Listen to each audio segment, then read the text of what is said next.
Hello నమస్తే అండి. Max TV ప్రేక్షకులకు స్వాగతం. నా పేరు doctor N Subrahmanyam, ayurveda specialist, Amrutham ayurvedic hospital, Hyderabad. చర్మ రోగాల గురించి ఈరోజు చర్చిద్దాం. సాధారణంగా చర్మ రోగాలు చాలామందికి వస్తుంటాయి, కానీ దానిలో ఎన్ని రకాలు ఉన్నాయి, వాటిలో ఏ ఏ రకాల రోగాలకు తీవ్రతరంగా ఉంటుంది, ఏవి తాత్కాలికంగా తగ్గిపోతుంటుంది, మళ్ళీ మనల్ని ఇబ్బంది పెట్టేవేవి, ఇబ్బంది పెట్టనివేవి అనే విషయాలు కనుక మీరు స్పష్టంగా కూలంకషంగా అర్థం చేసుకోగలిగితే చర్మ రోగాలని మనం చాలా బాగా నయం చేసుకోవచ్చు. సాధారణంగా చర్మ రోగాలనగానే ఎవరికైనా దురదలు వస్తే, గోక్కోవాల్సిన అవసరం వస్తే దాన్ని మాత్రమే చర్మ రోగం అనుకుంటారు. రెండవది, రంగు మారిపోతే అంటే నల్లగా అయిపోవడం కానీ లేదా తెల్లగా అయిపోవడం, అంటే బొల్లి మచ్చలు చూసి ఉంటారు. అవి తెల్లగా అక్కడక్కడ పొరలుగా లేచిపోయినట్టు ఉంటాయి. చూసి దాన్ని ఈ సమస్యను బొల్లి ఉంటే మళ్ళీ ఇది వారసత్వంగా వస్తుంది, ఈ బొల్లి అది ఒక పెద్ద సమస్య అని అనుకుంటుంటారు. కానీ ఇక్కడ దీని గురించి చెప్పేసి తర్వాత మిగతా చర్మ రోగాలు చెప్తాను. అలాగే ఎక్కువగా బాధపెడుతుండే సమస్య సోరియాసిస్. ఈ సోరియాసిస్ కూడా చాలా బాగా తగ్గేదే. కానీ చర్మ రోగాల్లో ఈ బొల్లి సమస్యలో ప్రధానంగా దానికి ప్రత్యేకమైన చికిత్స ఏది అవసరం లేదు. బొల్లి సమస్య అనేది ఎవరిని ఇబ్బంది పెట్టదు. కేవలం ఇతరులు చూడడానికి వాళ్లకు ఏదో ఇతనికి ఏదో సమస్య ఉంది అనిపించే విధంగా తెల్ల మచ్చలు అక్కడక్కడ ఉండే వాళ్ళకి కొంచెం సమస్యగా అనిపిస్తుంటుంది. దానివల్ల వాళ్ళు ఆత్మన్యూనతాభావంతో కానీ మానసిక సమస్యలతో కానీ బాధపడుతుంటారు. కానీ ఈ తెల్ల మచ్చలు ఎలాంటి ఇబ్బంది పెట్టవు. ఈ తెల్ల మచ్చలు ఆయుర్వేద శాస్త్రంలో కొన్ని రకాల ఔషధాలు తెలియజేశారు. వాటిలో పర్టికులర్గా ఈ అరచేతుల్లో కానీ, అరిపాదాల్లో కానీ, పెదవుల పైన కానీ, కళ్ళ చుట్టూ కానీ వచ్చిండే బొల్లి మచ్చలు తగ్గవు. మిగతా ఇంకెక్కడొచ్చినా సరే కొన్ని రోజుల పాటు ఔషధాలు తీసుకుంటూ వాటిని తగ్గించుకోవచ్చు. దీంట్లో ఆయుర్వేదంలో చాలా రకాల మందులు పనిచేస్తాయి. అయితే ఇది తప్పనిసరిగా నేను తగ్గించుకోవాలి, నాకు లేకుండా చేసుకోవాలి అని ఎవరికైతే దృష్టి ఉంటుందో వాళ్ళు మాత్రమే వైద్యుల దగ్గరికి వెళ్ళండి, ఏదైనా చికిత్స చేయించుకోండి. అంతేగాని అదేదో పోవాలనేసి రకరకాల మందులు, క్రీములు ఇవన్నీ వాడి మీరు అనవసరంగా వృధా చేసుకోవద్దు. ఎందుకంటే తీవ్రంగా ఉండేటప్పుడు తగ్గడం కష్టం.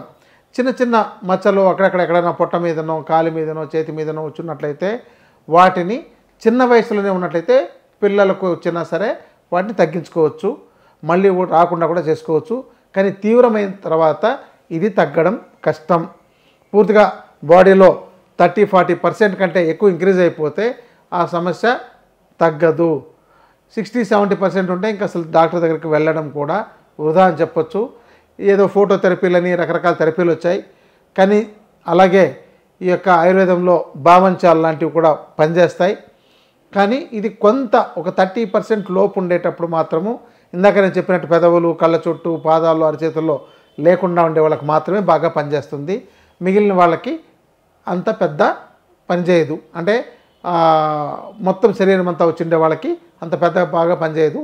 ఎవరికైనా అమ్మాయిలకు పెళ్లి కావట్లేదు, లేదంటే అబ్బాయిలకు పెళ్లి కావట్లేదు, దీనివల్ల ఏదో సమస్యగా భావిస్తున్నారు అనే దృష్టి ఉండే వాళ్ళు మాత్రమే వైద్యుల దగ్గర చికిత్స తీసుకోవచ్చు.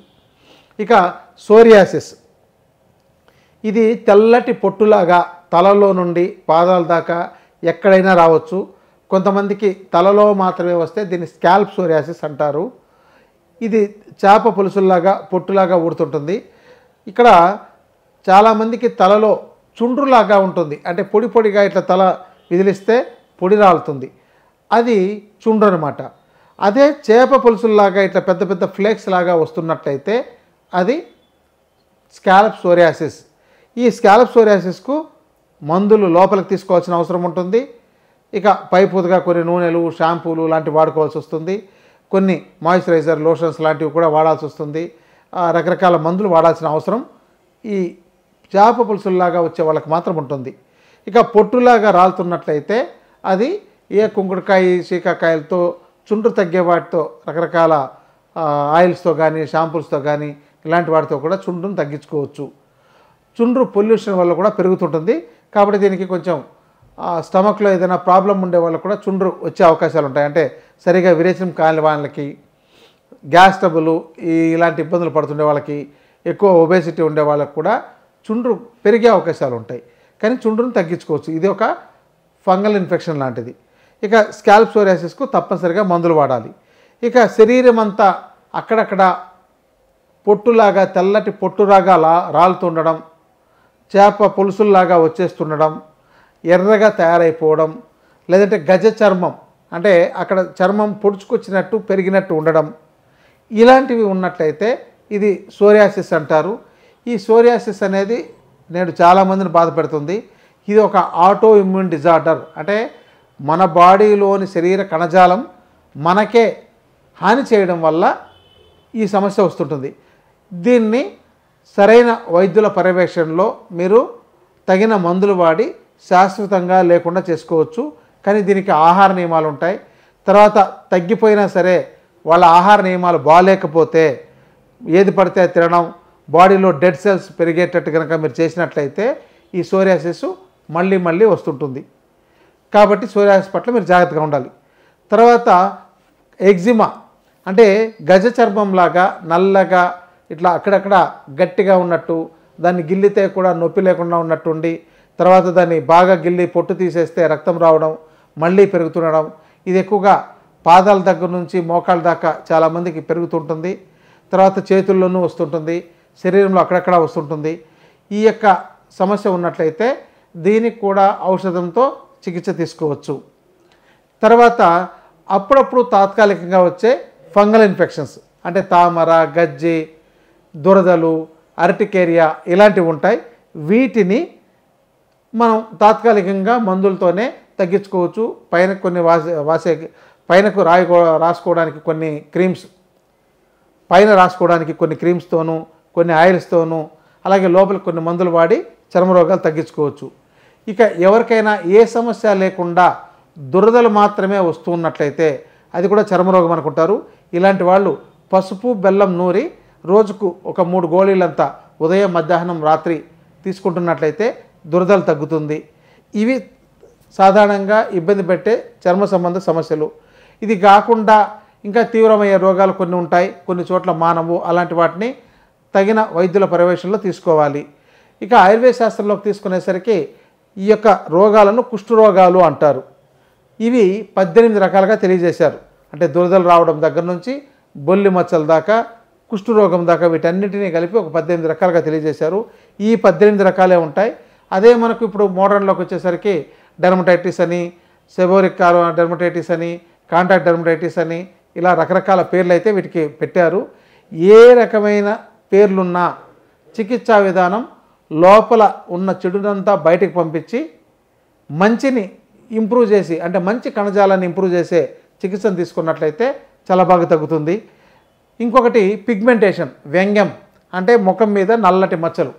ఇది కూడా ఔషధాలతోనూ పైనకు లేపాలతోనూ తగ్గుతుందండి. ఈ విధంగా చర్మ రోగాలని మనం చాలామంది చర్మ రోగాలు తగ్గవని దాంతోనే బాధపడుతూ ఇబ్బంది పడుతుంటారు. ఎవరైనా సరే ఆయుర్వేద శాస్త్రం ప్రకారం చర్మ రోగాలన్నిటినీ కూడా 90% తగ్గించుకునే అవకాశాలు ఉన్నాయి. కొన్ని క్రానిక్ రోగాల్ని మనం చెప్పలేము. అది చూసిన తర్వాత తగిన పరీక్షలు చేయించిన తర్వాత అబ్జర్వ్ చేసి అప్పుడు దానికి తగిన చికిత్స ఇవ్వచ్చండి. కాబట్టి చర్మ రోగాల గురించి భయపడకండి. మీకు చర్మ రోగాలు తగ్గించడంలో ఆధునిక వైద్యం కన్నా ఆయుర్వేద శాస్త్రంలో చర్మ రోగాలు తగ్గడంలో చాలా ఔషధాలు ఉత్తమంగా పనిచేస్తాయి, అద్భుతంగా పనిచేస్తాయి. అయితే కొన్ని డైట్ రిస్ట్రిక్షన్స్ ఉంటాయి. పుల్లని పదార్థాలు, చెడు పదార్థాలు, స్టోర్డ్ ఫుడ్, ప్యాక్డ్ ఫుడ్ ఇలాంటివి తీసుకోకుండా ఉండాలి. దీంతో మనకు చర్మ రోగాలు ఎలాంటివైనా తగ్గించుకోవచ్చండి. దీనిపైన మీకు ఏదైనా అనుమానాలు ఉన్నట్లయితే కింద కామెంట్స్ రూపంలో మీరు తెలియజేయండి. దానికి తగిన సూచనలు, సలహాలు ఇవ్వగలుగుతాం. నమస్తే.